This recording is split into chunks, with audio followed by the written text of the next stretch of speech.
Kemikon pabude de tapu pabude de tapunane ko apuade musamasa buade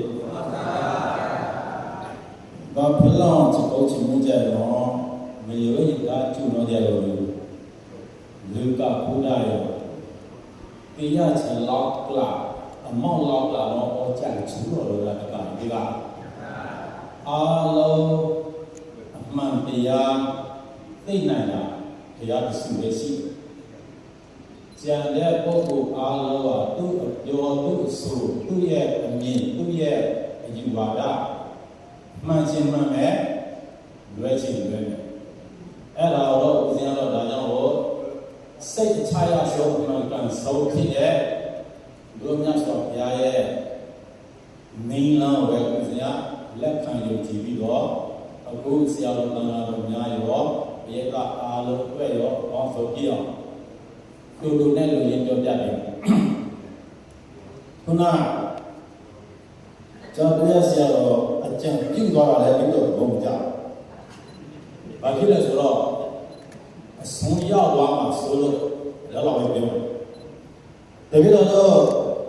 न्या स्वाध्या न्याय छान ये लो चाहिए बागो न्यों जावा लेဆရာတော်ကလည်းအများကြီးပါဒီကဝိသကိုပြန်ပြီးတော့ဖတ်လို့ပါဗျာဒီကဝိသမှာဆိုတာကငြိမ်းချမ်းရေးတကယ်ငြိမ်းချမ်းရေးအစ်စ်ဒီကဝိပင်သာသူ့အဖြစ်ဆုံးမတော့ဒီကပတ္တထမာရတံတဲ့ငါသားအရှိကိုကြည့်ပါတို့မကြည့်ပါနဲ့အဲ့ဒီစကားလေးကိုခုံးတဲ့သူ့သားသူ့ဖေမေညာသာသွားတာညီဆဲသွားတယ်မျိုးမျိုးနောက်ဆုံးတိုင်းပြည်မှာပြေးသွားတယ်ဒါပေမဲ့အဲ့ဒီဘီရင်ပေါ်မှာသူ့ဖေရဲ့စကားအခွန်ကြောင့်အရှိကိုကြည့်ပါသူ့ကိုကြည့်ပါနဲ့အဖေရဲ့ဆုံးမတာနားထောင်ပြီးတော့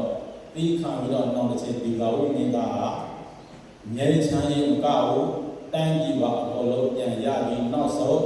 ဘီရင်သမီးပါရသွားတာအဲ့ဒါသူ့ရဲ့အမျော်အမြင်အရှိကိုကြည့်ပြီးတော့ဒါသူ့ရဲ့ကောင်းတဲ့ရလာကိုရသွားတာအဲ့ဒါကိုတို့ညဆောတရားညွှန်ကြားတဲ့အဲ့ဒီစာကိုအခြေခံပြီးတော့အကြီးချုပ်တလောက်ပဲပြောပါနောက်တစ်ချက်ဇာတော်လေးမှာအမတန်တွေ့ယူစရာကောင်းတဲ့မဟိလာမုခဆဆိုတာရှိတယ်မဟိလာမုခဆကိုလည်းပြောရင်ရှင်းမှာတို့တော့ပြန်ပြီးတော့လေ့လာကြပါသုံးတော့နားလည်တဲ့ဆရာတော်တွေကိုနေဆိုင်မေးကြည့်ပါမဟိလာမုခဆင်ဟာတကယ်ရင်ကျေးတဲ့ဆင်ဒါပေမဲ့ညတိုင်းဆင်ဒီကောင်းနာမှာဘုရားညနေပြန်လာပြီးတော့တန်နေတာတတာဖြတ်တာရတာနဲ့တာညီမနှိမ့်ဆက်တာညတိုင်းကြားရတဲ့အခါကျတော့အဲ့ဒါကြားမှများတော့ဆင်ရနေဆင်ရန်ဖြစ်သွားတယ်သူကသူမလို့တွဲတဲ့ဒီလူတွေကိုငါ့ကိုလာပြီးတော့လမ်းယူပေးတာငါ့ကိုလာပြီးတော့ပညာပေးတာဖြစ်မယ်ဆိုပြီးတော့အဲ့ဒီစကားတွေညတိုင်းကြားတော့ရင်တဲ့ဆင်ရနေရိုင်းသွားတဲ့ဆင်ဖြစ်သွားတယ်အဲ့ဒါအကြံယူတာမဟုတ်လို့နောက်ဆုံးဘုရားအလောင်းသွားပြီးတော့ကြည့်ရဒီဆင်ရအနာလည်းမရှိဘူးယောဂလည်းမရှိဘူးဘာကြောင့်အဲ့လိုဖြစ်ရလဲဘုရားအလောင်းကသူကဖြစ်လျာရဘဝမှာဉာဏ်ပညာကြီးမားတယ်သူကအမှားကိုခွဲခြမ်းဝေဖန်တယ်အဲ့လိုဖြစ်တော့ဒီဆင်ကဘာကြောင့်အဲ့လိုဖြစ်ရလဲဒီမကောင်းတဲ့ပုဂ္ဂိုလ်ရဲ့စကားကိုကြားတာများတော့ယဉ်ကျေးတာနဲ့စိတ်ရမ်းသွားတာဒီဆင်ယဉ်ကျေးအောင်သံဃာတွေပြင်ပြီးတော့တရားဓမ္မတွေနေ့တိုင်းမေတ္တာအကြောင်းတွေပြောပေးပါဆိုတော့ဆင်နာမှာနေ့တိုင်းတွားပြီးတော့မေတ္တာအကြောင်းတွေတတ္တဝါတွေပေါ်မှာသနာငင်းညာမဲ့အကြောင်းတွေပြောတော့ဆင်ရအလိုလိုပြန်ပြီးတော့ယဉ်ကျေးသွားတယ်အဲ့ဒီစတော်ကိုကြည့်ပြီးတော့ဒါကြောင့်မို့အမတန်ကောင်းတဲ့စီရောတဲ့အကြောင်းကျိုးအဲ့ဒါတို့ပြရအောင်တကယ်လောကမှာတဏှုတဉာဏ်ရှင်စကားဘယ်တော့မှမအောင်ဆိုတာအဲ့ဒါကိုစဉ်တင်ချုပ်ပြောခြင်းတယ်နောက်တစ်ခုပြောချင်တာကခုနကရင်အမျိုးသားတမတော်ဆိုတာဥစဉ်တဲ့သဘောကြတယ်အဲ့နာဘာ ဖြစ်လဲဦးဇင်းတို့လည်းကိုယ့်မျိုးသားကိုချိမြတ်လို့လားဘယ်လိုလဲဆိုဒါနဲ့တခုရှိတာကဒီနာမည်ကိုအခုလက်ရှိနိုင်ငံတော်အုပ်ချုပ်တဲ့တပ်မတော်နဲ့အစဉ်ပြေအောင်တော့နှစ်ဖက်ပြည်ပြည်လေပြောင်းတော့ညှိနှိုင်းဖို့လိုတယ်။ဘာဖြစ်လဲဆိုတော့တစ်ဖက်ကကြည်ကြည်ပြီးမရှိပဲကိုကအတင်းလောက်ပြန်လို့ရတယ်ဒီကြားမှာပြဿနာဖြစ်မှာဆိုလို့ပြဿနာဖြစ်ရင်ခုနဒေသပြည်နယ်ရောခုနပြောတဲ့နေချမ်းရေးတွေရောထိခိုက်မှာဆိုလို့ဦးဇင်းတို့ကအဲ့ဒါတော့အဲ့ဒီအမြင်နာမပြောင်းလဲတာတော့သဘောမကျဘူးသဘောကျတယ်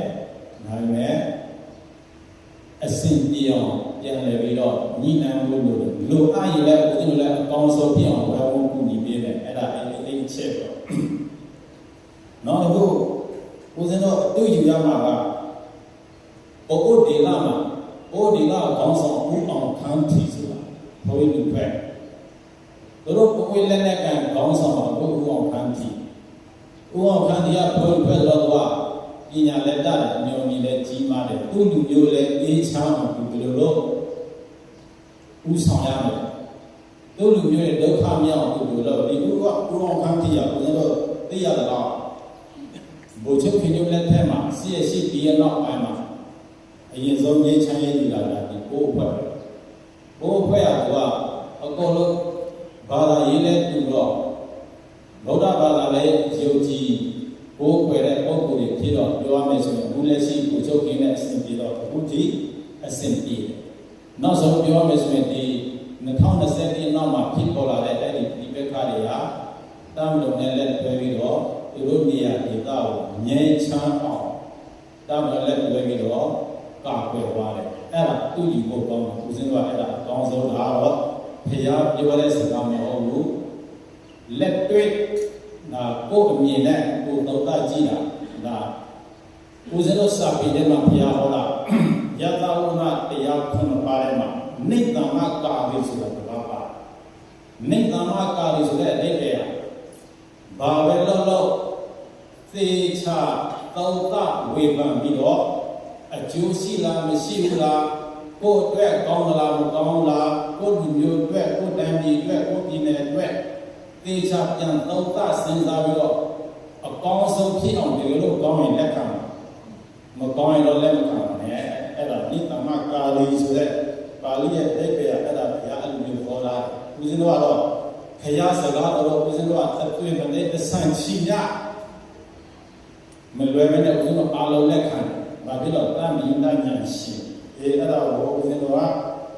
တို့ဘုနဲ့လူရင်ခုန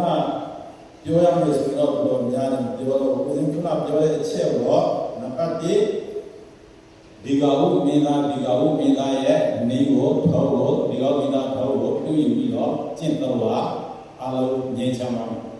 နံပါတ်2မိလာဥခဆင်ရဲ့အကြောင်းလည်းခုနအကြံပေးတဲ့ပုဂ္ဂိုလ်တွေအဲ့ဒါကိုအကြံပေးတာမဟုတ်ရင်ကိုလောက်တာလည်းလွယ်သွားတတ်တယ်အကြံပေးတဲ့ပုဂ္ဂိုလ်ကအမတန်ကျိုးစီးဖို့အဲ့ဒါကိုထားပါတယ်နောက်တစ်ချက်ကခုနနိဗ္ဗာန်ကာလီဆိုတဲ့ဘာပဲလောက်သေချာတောက်တာဝေကမိုင်းချပြီးမှကြောင်းကျိုးစီရောအကျိုးရှိမှ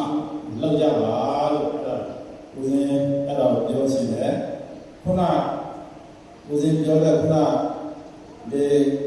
KNA ရောင်းလဲလာတော့သဘောကျတယ်ဒါပေမဲ့ပြန်ပြီးတော့ဆွေးနွေးကြပါအားလုံးအဆင်ပြေအောင်လဲဝိုင်းဝန်းကူညီမယ်လို့ပြောကြတယ်ညနေပြီးတော့ချုပ်ပါတယ်ဗျာ